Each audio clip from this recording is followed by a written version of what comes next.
Hey, it is Jolteon Gamer here again, and today I have come back with a brand new video with unfortunate news. My mother had passed away just a few days, about a week ago, and I've been planning her funeral. I know it's been rough for me mentally, and it's why I had to take a year of absence to recover myself. But because of that, I have returned with some brand new information on some ideas I'm going to have with the channel, and I'm going to start trying to be very active again so that way I can have something that I can enjoy doing and not, get burned out of doing the same type of stuff I normally once did. Today we will be beginning with the first part of a small series that I will be doing with some brand new changes along the way. And the first thing will be the top 5 characters in Dragon Ball that are my favorite.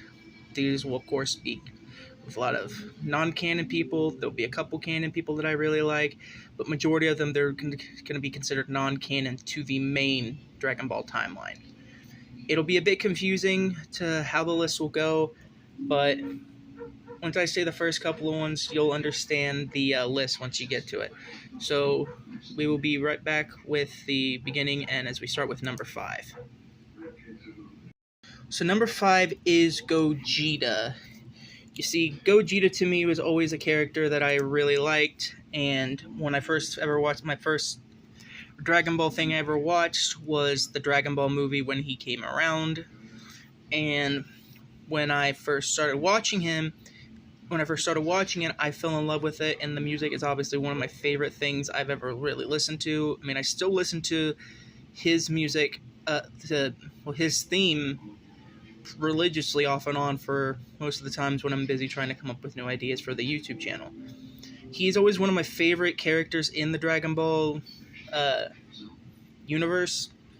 He became canon just I think about a couple years ago, and he's obviously one of my favorites. And the coolest thing I've always liked about him is he has the mindset of Goku and Vegeta, and obviously since they're together, that makes sense. But the thing I liked about Gogeta more than a lot of these Vegito people, or stands, or whatever the heck you want to call them, I truly believe that Vegito was made more so for Gohan and Goku to be together. I never really liked Vegito as a character. I understand why people do like him because of his arrogance and stuff. But the problem really with him that I don't really like as much as I do with, say, Gogeta, is when it comes to actually battling, Gogeta actually has a winning track record when it comes against opponents that they've faced. And to this day, Stardust Breaker, or Limit Breaker, whatever you want to call it, if you're an OG from playing the old Dragon Ball games on the PSP and stuff like that, you understand what I mean when I say that. But I loved the Stardust Breaker when I would do the challenges of trying to just survive against many hordes of enemies and stuff that you'd have to fight. It was one of my favorites that I've really ever done, and I don't really regret it. I've gotten pretty close on the leaderboard with it, but I was feeling like there's still a few more I have to complete with it. And yeah, Gogeta is one of my favorites. He looks really cool. I really love how they built up the story with him, and how they finally were able to do the fusion dance correctly, and how just the characters worked perfectly with each other, and how everything blended smoothly during the movie. So yeah, that's why Gogeta is my number 5. My number 4 favorite Dragon Ball character is Tien Shenron. Now, this name might be a familiar name to those that are well into the Dragon Balls, obviously the world. Everybody will understand about Tien, and I've always liked him just because of... I grew up on Dragon Ball Z Kai. I know that's going to be sacrilegious to some people, or they think it's a bad thing. But to me, Dragon Ball Z Kai is how I got into Dragon Ball, and I don't really regret that decision. I think it's one of my favorites. My apology about that. I had to pause to do something. So, as I remember talking about Tien Shenron and how I grew up on the Dragon Ball Z Kai anime and stuff like that, I've always liked Tien as a character. I really love his ability, and I really have always appreciated the way that his move was considered really made with the Tri-Beam. And it's always kind of a move that I've enjoyed when I used him in the game or playthrough, and it was so worth the fun and energy and stuff I always got with him. And I really think that Tien kind of is one of the underrated characters in the entire anime. He is somebody that I feel like doesn't really do a whole lot with his stuff. I think they don't really do a whole lot with him. There's a lot of potential that they kind of wasted with him, but he is really one of my favorites in terms of the story reasons, the history with him and Chiaotzu. It's just always one of my favorite dynamics. And yeah, Chiaotzu and Tien has always been one of my favorites for that situation, and that's why he's number 4. The reason why he's higher than Gogeta is with Tien, he has to me a signature moment, which was the part when he used the Tri-Beam on Nappa as an attempt to try to avenge Chiaotzu for blowing himself up. Gogeta is one thing that I like that puts him ahead of a lot of the others, because there'll be 2 honorable mentions later, is really his Stardust Breaker, and how absolutely perfectly executed it was, and how it was one of the best things I've ever really seen. But he's not really higher on my list specifically because of that. It's because of nostalgia and how I remember seeing it. And at number 3 we have Trunks. And Trunks was always a character that when I first played the Ultimate Tenkaichi tag team game on the PSP, he was one of the characters when I first saw that when he uses a sword, I immediately liked him. His confidence, his way to keep himself level, and everything that I would really expect from him, that I expect for a hero, and he plays the role perfectly. The thing I put ahead of him of Tien and Gogeta is obviously the future timeline, which is where Future Gohan comes into play, and I really love the story with that, because a lot of people have made comics about how Future Gohan, if he would have survived with Trunks, and how they would have both been able to fare against the androids and/or Cell and maybe Majin Buu in that timeline. And the thing I've always liked about Trunks is just the calmness that he has, the battle prowess of Vegeta to the smarts of Bulma, and it was just a match made in heaven with Trunks, and I'm really grateful that he's been properly given a lot of screen time, especially lately with the Dragon Ball, few Dragon Ball movies and stuff that they've been pumping out with him.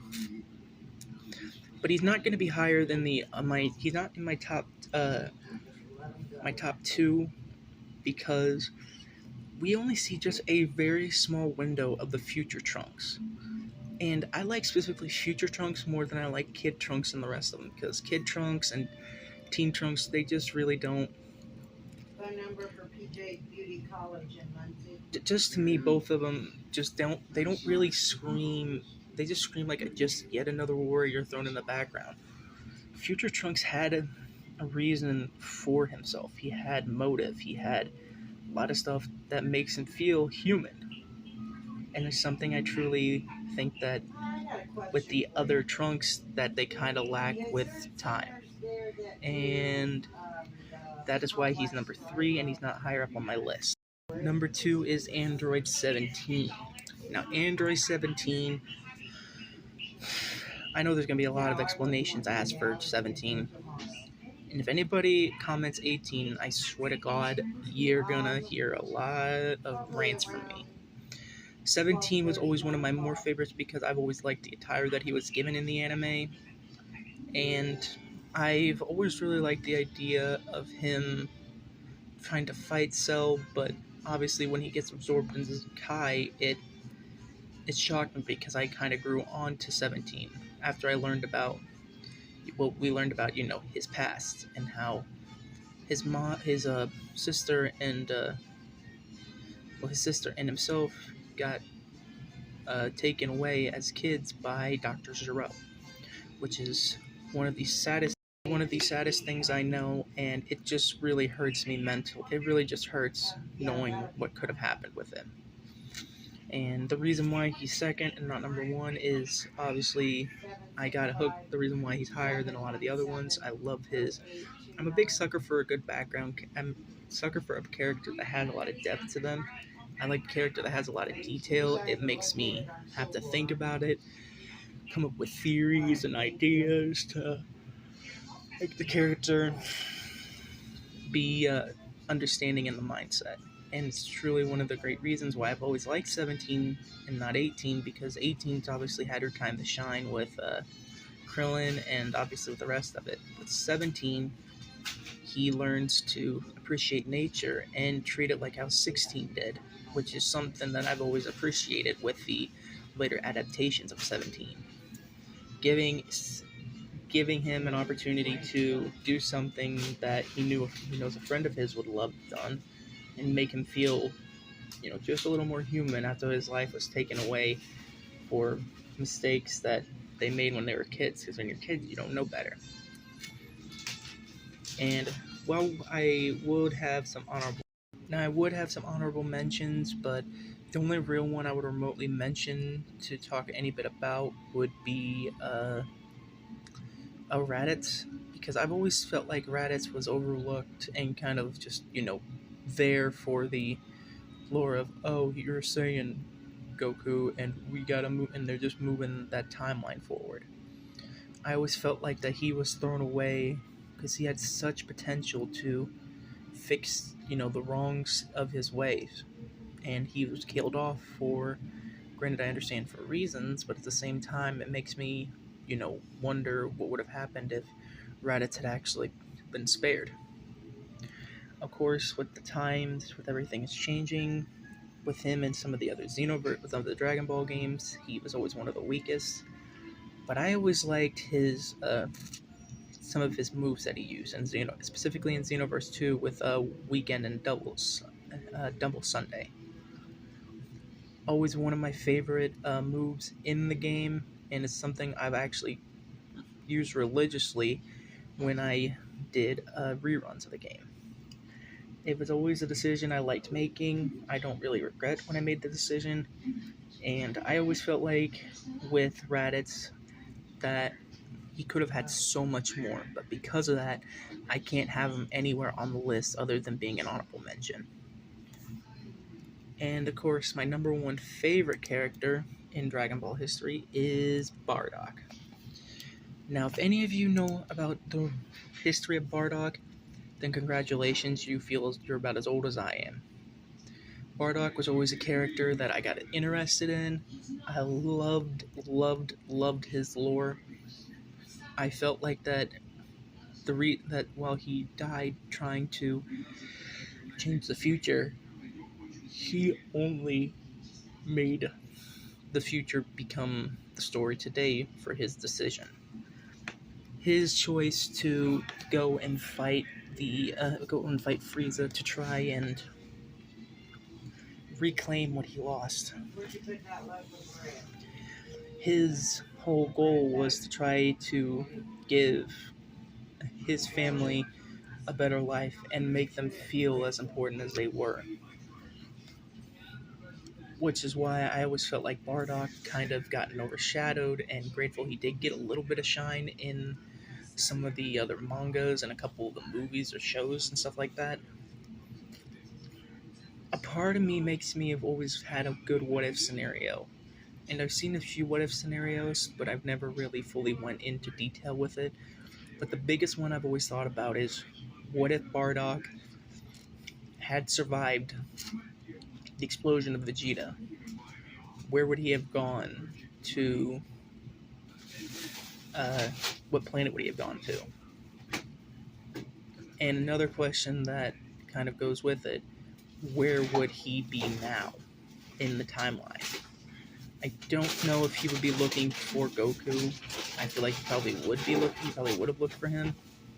But I feel like at the same time, they both would have fought each other, which I feel like would have been very entertaining, but I feel like it would have not made much sense to keep him. I always felt like Bardock was a character that had lost a lot of his potential because he was written solely as a one-off little movie idea to learn about the history of Saiyans, and what made them become the way they are. Of course, Bardock, especially lately, has begotten some more time in the spotlight. I mean, he has his own DLC, and I believe in DBZ Kakarot, with him fighting Frieza. The second thing is he's in a bunch of the movies and stuff, and the biggest thing I remember is that he's in Xenoverse 2 as the Masked Saiyan, which is always something I felt like kind of got overlooked in terms of the lore reasons. But I always felt like with Bardock, he would always want to train. He never wanted to quit running. He never wanted to fight. He never wanted to hide. He just kept grinding and fighting, doing everything he was supposed to do to get himself and his family a better life. And the reason why he's number one is also mainly for the reasons of I always felt like he got screwed, and the thing with Raditz that Raditz can't really have is they haven't really done anything with Bardock in terms of the actual timeline. I felt like his story could have been told so much more had they, instead of killing him off after the planet's explosion, he fell into a pod and got taken away somewhere. To where, we have no idea, but I feel like it would have made a lot of sense for some of the story reasons, especially if Vegeta would have heard about this. He would have called on Bardock to maybe help them do a few things, and maybe they don't go after Goku right away. I feel like it would have made a lot of sense and would have made it very, very fun in terms of the story and some of the builds for how the game should be, and to an extent how the story should have been. And the one thing I can really say about Bardock in general is I love his ultimate move more than I love anybody's other ultimate move. And that is the Final Spirit Cannon, or whatever he calls it now. When I first started playing some of the old games, the Final Spirit Cannon was what I always associated with Bardock.